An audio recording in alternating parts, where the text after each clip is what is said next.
Hey everyone, Kaylee here with my 5-minute ponytail routine. I'm going to show you guys all the tricks that I use to make my ponytail look amazing in just 5 minutes. And you can use all of these tricks or just some of these tricks depending on what you want to do.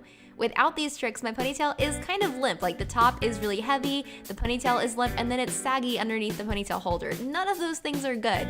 So I'm going to show you all the tricks that I use, and I can do this in 5 minutes every time, and to prove it, I'm actually going to time myself through this whole tutorial. So let's get started. So the first thing I'm going to do is split my hair in half from the ears up, and I'm going to clip the top half out of the way. That way we can deal with all the hair at the bottom first. So after I have that top hair clipped up, I'm going to brush the bottom hair into its own ponytail, and you want that ponytail to rest right against the part from our section. Once you have that nice and tight, go ahead and secure it with an elastic.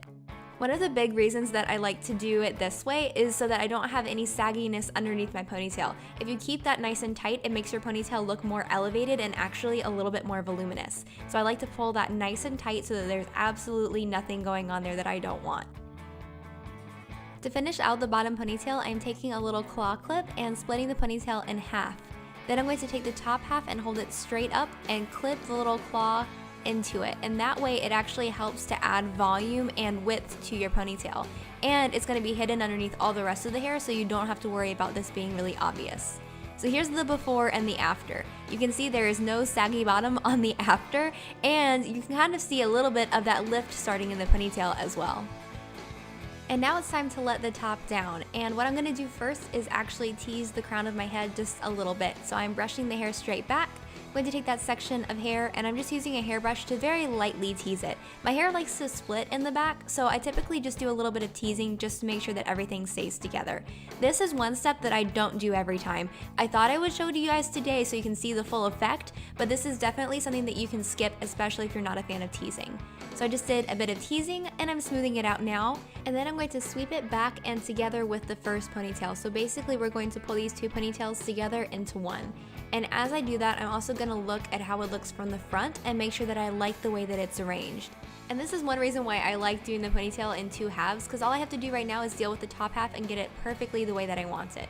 Then to secure it, I'm actually going to use a DIY hair bungee. You guys have seen me do this before, where I take an elastic and I put a bobby pin at either end, and I use that to secure my ponytail. But you can use a normal elastic here and it would be totally fine.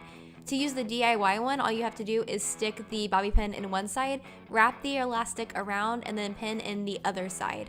And this helps to kind of secure your hair without messing up all the arranging we just did. But if that seems way too overachiever to you, just use a normal hair elastic and it will work just as well. And you can look here and see that doing the ponytail in two steps actually made the base of my ponytail a lot bigger, and it provided more lift for the top of my hair, providing the illusion of having more volume.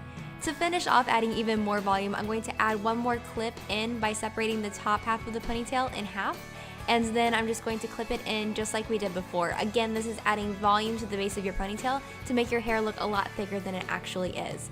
You can see here the before versus the after. My after ponytail looks way more volumized than the before. For the finishing touch, I'm taking a small piece of hair to wrap around the elastic, and this time, because I find this the easiest, I'm just taking a very small piece and I'm wrapping this all the way around the elastic until all the hair is used up. Then I just pin the end with one bobby pin and I'm done, but you can use more bobby pins if you feel you really need that.